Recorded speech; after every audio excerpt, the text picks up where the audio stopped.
ये जहालत ख़त्म करनी पड़ेगी, आपको तालीम देनी पड़ेगी और तालीम देने के लिए आपको उस्ताद ढूंढने पड़ेंगे। आपकी यूनिवर्सिटी कॉलेजों में जो अफराद पढ़ा रहे हैं वो उस्ताद नहीं हैं, वो कॉलेज और स्कूल के नौकर हैं जो नौकरी करने आते हैं और तनख्वाह लेके चले जाते हैं। आपको उस्ताद की एक नस्ल पैदा करनी पड़ेगी। मैं आपको बताती हूँ, एक बादशाह का मैं आपको वाक़या सुनाती हूँ। बादशाह था, उस खलीफा, उसका मुझे नाम भूल गया, उसने अपना बेटा जो है वो उस्ताद के पास पढ़ने भेजा, बहुत दूर के भी ये बादशाह इसने बनना है तो उसको सिखाओ। तो उस्ताद ने जाते रख के उसके मुंह पे थप्पड़ मारा। अब वो बादशाह का बेटा शहजादा सोचें, उसको एक उस्ताद ने थप्पड़ मार दिया। यहाँ पे तो जरदारी के बेटे को थप्पड़ मारें, उस्ताद की सारी नस्ल गायब हो जाएगी, नज़र नहीं आएगी कि इस पाकिस्तान में थी भी कि नहीं, डाटा भी नहीं मिलेगा। उस बादशाह के बेटे ने जब थप्पड़ पड़ा तो वो खामोश हो गया। 18 साल उसने तरबियत की। 18 साल बाद बादशाह को पैगाम भिजवाया कि भी आपका बेटा बादशाह बनने के काबिल हो गया, इसको ले जाए। बादशाह वो बन गया, जाके उसे तख्त पे बिठाया। उसने सबसे पहले कहा मेरे उस्ताद को तलब करो। उस्ताद आया, उसने कहा मुझे ये बताएं जब मैं पहली दफ़ा आया था तो थप्पड़ क्यों मारा था मेरे मुंह पे? तो उस्ताद मुस्कुराया, उसने कहा बेटा मैं ये बताना चाहता था कि मजलूम के साथ की हुई ज़्यादती उसे भूलती नहीं है। मैंने 18 साल हो गए, तुम्हें वो थप्पड़ की गूंज आज भी याद है, तो तुम आज बादशाह हो तो किसी के साथ ऐसी ज़्यादती ना करना, ऐसा थप्पड़ ना मारना जो उसको 20 साल तक याद रहे। वो उस्ताद हमें चाहिए, वो जो सिखाने वाले उस्ताद थे ना, वो उस्ताद हमें चाहिए। हमें नौकर नहीं चाहिए कि भी मैंने एमएससी की है, एमएससी करने के बाद मुझे नौकरी नहीं मिल रही, मैंने कॉलेज में एडमिशन ले लिया है, वहाँ पे प्रोफेसर के तौर पे मैं पढ़ाने जा रही हूँ, मुझे नहीं पता बच्चों की तरबियत करनी है, मुझे नहीं पता ये क्या करना है। मुझे ये पता है कि वहाँ बैठ के मैंने खुद भी टिकटॉक बनाना है, उन बच्चों के भी टिकटॉक बनाना है। एलेक्स भट्टी पंजाब कॉलेज के अंदर से एक नमूना निकला है। उसका क्या किरदार है माशरे में, उसको इतना क्यों सराहा जा रहा है? आप और मैं क्यों सराह रहे हैं? साइलेंट गर्ल के नाम से कोई लड़की है पता नहीं, उसको क्यों सराहते हैं हम? जन्नत मिर्ज़ा को, जन्नत मिर्ज़ा का तो सुना होगा ना, क्यों सराहते हैं जन्नत मिर्ज़ा को? किस चीज़, कौन सी चीज़ है जिसके ऊपर हम उसको सराह रहे हैं?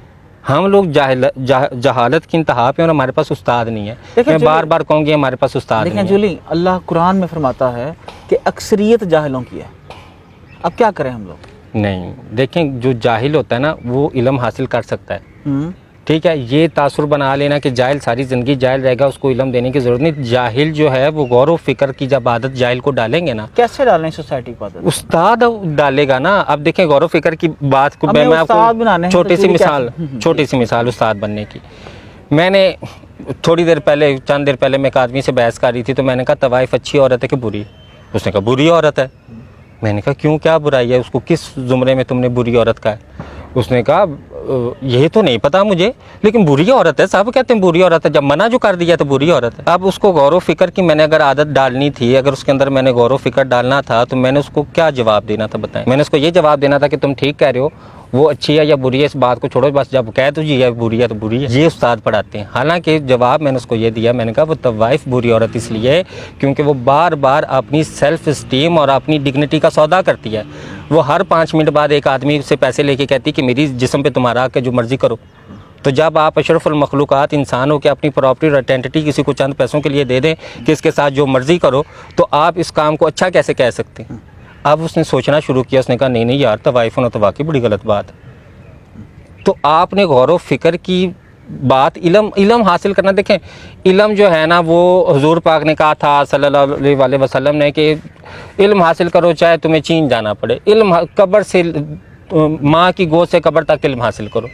हमारे यहाँ इल्म कोई हासिल नहीं करता, हमारी यूनिवर्सिटियों से निकले हुए लोग इल्म हासिल नहीं करते। मैंने कितने उस्तादों से ये बात पूछने की कोशिश की।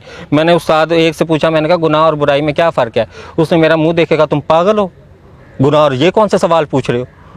एक इंसान से मैंने जाके ये बात की, मैंने कहा यार ये जो नातें आजकल पढ़ते हैं तौबा अस्तगफिरुल्लाह, इन नातों की मुझे कुछ समझ नहीं आती। उसने कहा तुम दीन से निकाले हुए हो, तौबा तौबा तौबा तौबा, तुम दीन की बेरुमती कर रहे हो। तो ऐसे जाहिल लोगों को माशरे में निकालना ज़रूरी है, ऐसे माशरे में जाहिल लोगों को रोकना ज़रूरी है। हमारे यहाँ एक सबसे बड़ा कॉन्सेप्ट जो है ना जहालत का, वो पता क्या है? जूली सारे तो बुरे नहीं है। माशरे में एक बुराई जब राइज होती है और अगर मैं सवाल करूँ तो मुझे पता है क्या कहेंगे, देखो तुम सबको तो नहीं बुरा कह सकती, सारे तो नहीं बुरे, कुछ अच्छे भी हैं।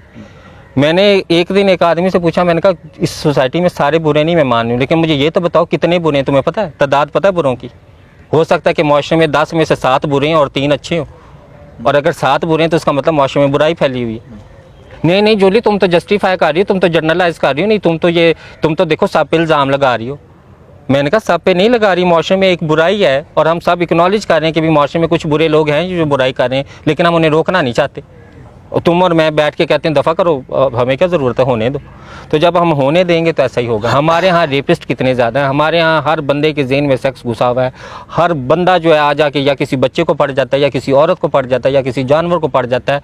इतना भूख सेक्स की कहाँ से आई है हमारी नौजवान नस्ल को छोड़ के बूढ़ों की नस्ल में भी देख लें, आगे मर्दों की जो 30-35 साल की उम्र उसमें भी देख लें, इतनी सेक्स और हवस की भूख हमारे अंदर कहाँ से आई है। हमारे यहाँ खाली दिमाग शैतान का घर है, हमारे खाली दिमाग हैं और उन खाली दिमागों के अंदर शैतान ने भूसा भर दिया है। हमारे माँ बाप तरबियत ही नहीं करते बच्चों की। हमारे माँ बाप को एक चीज़ चाहिए, वो है कि ये अच्छा मुस्तकबिल, जो अच्छा मुस्तकबिल है उनकी नज़र में अच्छा मुस्तकबिल ज़्यादा पैसा कमाना है। हालांकि पढ़े लिखे माशरों में अच्छा मुस्तकबिल किसी बच्चे का माशरे में एक पॉजिटिव रोल प्ले करना है कि भाई मेरे बच्चे का अच्छा मुस्तकबिल, मैं सोचूं कि ये माशरे में कैसे पॉजिटिव चीज़ लेके आए जो किसी और ने ना लाई हो। तो मैं खुश हूँ कि भाई मैंने एक ऐसा इंसान पैदा किया जो माशरे में बेहतरी कर गया।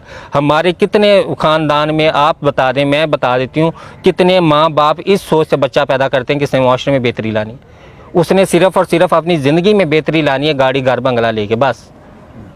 तो जब हमारे पास प्रोडक्टिव सोच वाली नस्ल ही पैदा नहीं होती, जब हमारे माँ बाप, आपको पता है ना कि पहले वक्त में औरतें बच्चा पैदा करती थी तो कहती थी मैं तो अपना बच्चा जंग लई लड़न नहीं पैदा किया वा, मोहम्मद बिन कासिम, मैं अपना बच्चा पैदा किया वा कि भाई वो मुल्क तो लड़ेगा, वो लड़ेगा, वो हक हासिल करेगा, वो फलाना करेगा। आजकल की माएँ क्यों नहीं पैदा करती? पिछले वक्त की माँ जो है वो अपने बच्चे को सिखा रही, बेटा झूठ ना बोलना, बेटा चोरी ना करना है। चोर पकड़ लेते हैं, वो बुजुर्ग का वाक़या ना कि चोर पकड़ लेते हैं तो वो कहते हैं भी तुम्हारे पास पैसे हैं, तो उसने कहा जी मैंने जेब के अंदर सीए में कमीज़ के अंदर। उसने कहा तुमने सच क्यों बताया? उसने कहा जी मेरी माँ ने कहा था झूठ ना बोलना। आज कितनी माएँ ये बच्चों को सिखाती हैं।